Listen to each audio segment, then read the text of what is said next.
cada bater de asas, no fluxo de suas águas, um paraíso se faz presente em nosso quintal.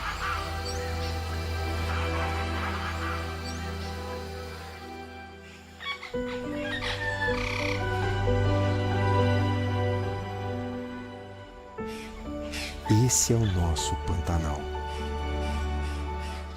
Essa beleza natural sofre uma das maiores queimadas dos últimos anos.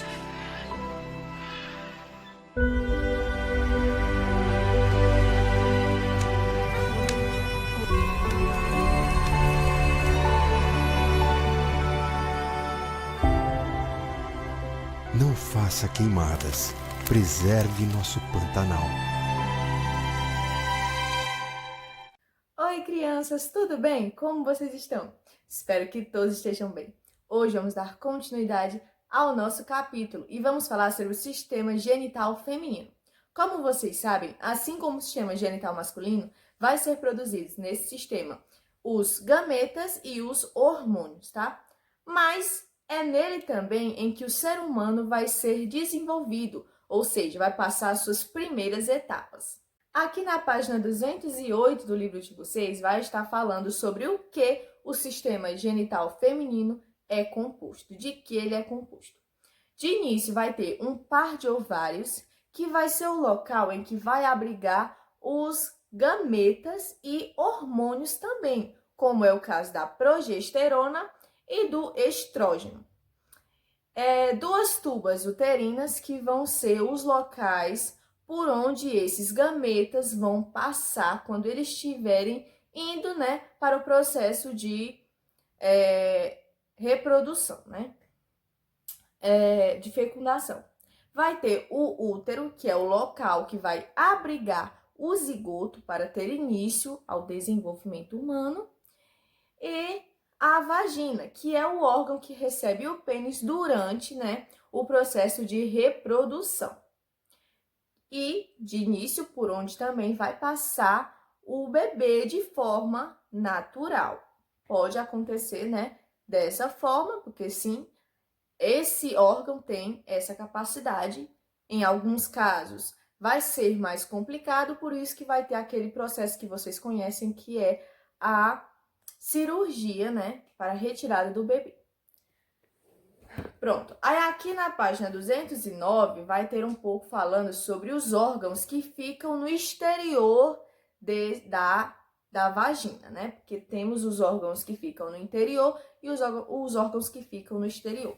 Que é o caso do clitóris, que vai ficar localizado logo aqui acima, do ósseo da uretra e do canal da vagina, Fica logo aqui acima, como vocês podem ver, do ósseo externo, que é a uretra, por onde sai a urina, que, por sinal, como vocês perceberam, no sistema genital masculino, essa uretra ela vai ter uma ligação direta por onde saem os espermatozoides e por onde vai sair essa urina, Mas, no caso das mulheres, no caso do sistema genital feminino, esses dois tubos não serão ligados.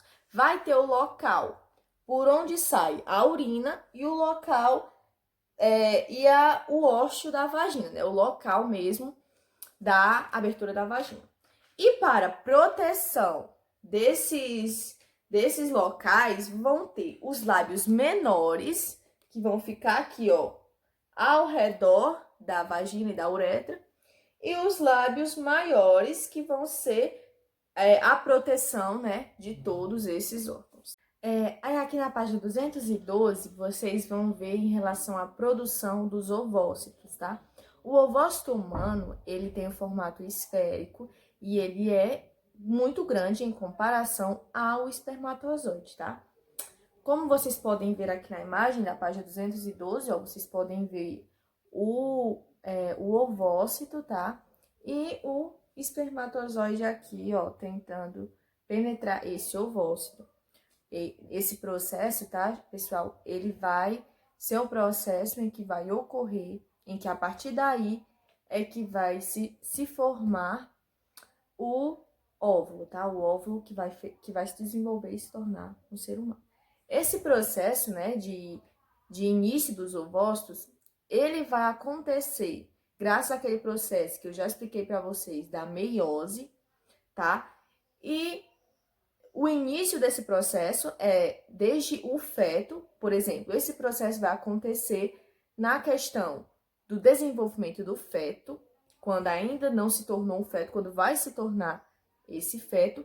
Quando o feto ele já se forma, é interrompido. Até o quê? Até que este feto torne-se uma pessoa e chegue na fase da puberdade. Na puberdade, essa ovulação vai voltar a acontecer, tá?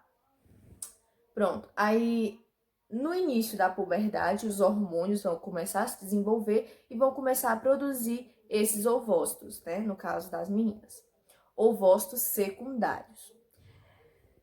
E no caso, esses ovócitos secundários vão ser aqueles que já estão prontos para serem fecundados, que já estão prontos para gerarem, essa pessoa já está pronta para gerar outra vida, tá? E os hormônios que são responsáveis por essa produção de ovócitos são chamados de folículo estimulante, FSH, e o luteinizante, tá? LH. Que são eles que vão ser produzidos pela hipófise. E eles vão dar início a esse processo de ovulação nas mulheres. Ele ocorre mensalmente, ou seja, o útero se prepara mensalmente para gerar, para ter a possibilidade de gerar uma vida todos os meses. Esse ciclo é chamado de ciclo menstrual ou ciclo ovulatório, tá? O ciclo de ovulação, tem os dois nomes. Aí aqui na página 213 vai estar mostrando a estrutura do útero feminino, tá? Ele vai possuir 3 camadas, como vocês sabem, que é o perimétrio, o miométrio e o endométrio. Aqui vamos ter, como ele é composto totalmente, dá pra ver bem aqui, ó, é o fundo do útero. Aqui é o corpo do útero, essa região aqui é o corpo do útero. Aqui é o colo do útero e ele vai ter as 3 camadas. A camada mais externa, que é a responsável pela proteção, é chamada de perimétrio, vai ficar bem externa só para proteger esse útero. O miométrio também para proteção, ele vai ser composto de tecido muscular, tá? Basicamente de tecido muscular. E o endométrio, que é a camada mais interna do útero, vai ser bastante vascularizada e ela vai ser bem sensível. Ela vai ser a preparatória que vai proteger não apenas a camada interna do útero, mas também o embrião, o bebê, quando estiver se desenvolvendo.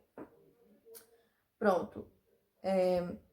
Ele vai ser o que se prepara para a gravidez, que é o endométrio, a camada mais interna, e vai ser desenvolvido durante a gravidez.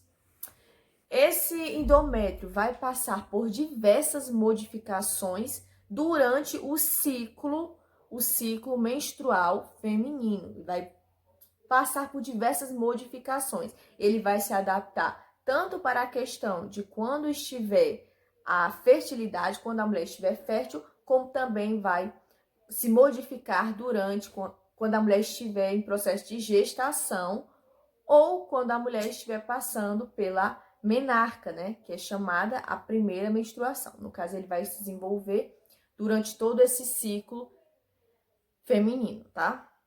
No caso do ciclo menstrual feminino, que esse ciclo que eu tô falando para vocês, ele vai ter o total de entre 24 a 35 dias. É o período normal do ciclo. O ciclo, ele vai se iniciar no fim de uma menstruação, quando a menstruação estiver no fim, e vai até o fim da menstruação de fato. E este ciclo, pessoal, ele vai ter 3 fases.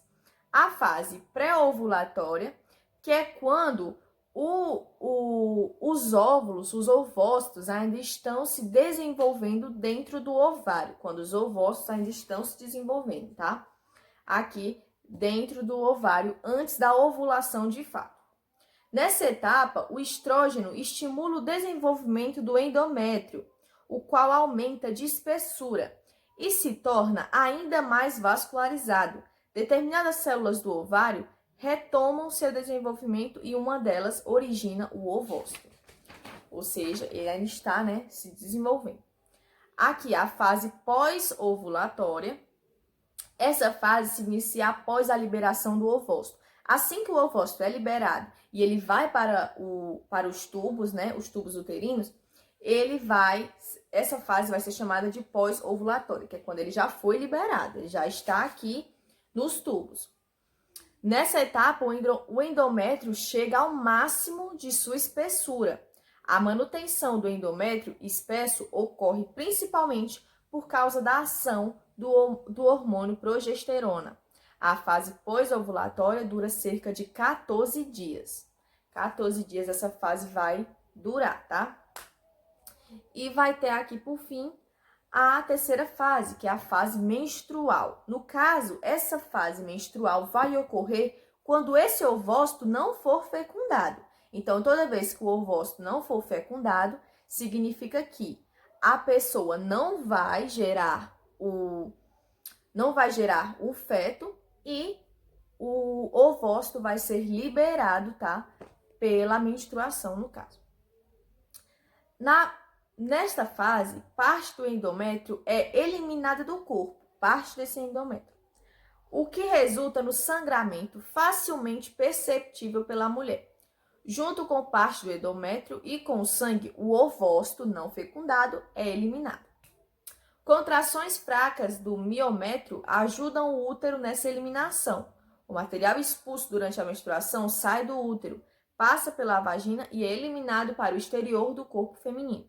A menstruação dura cerca de 5 dias e elimina entre 50 ml e 150 ml de sangue.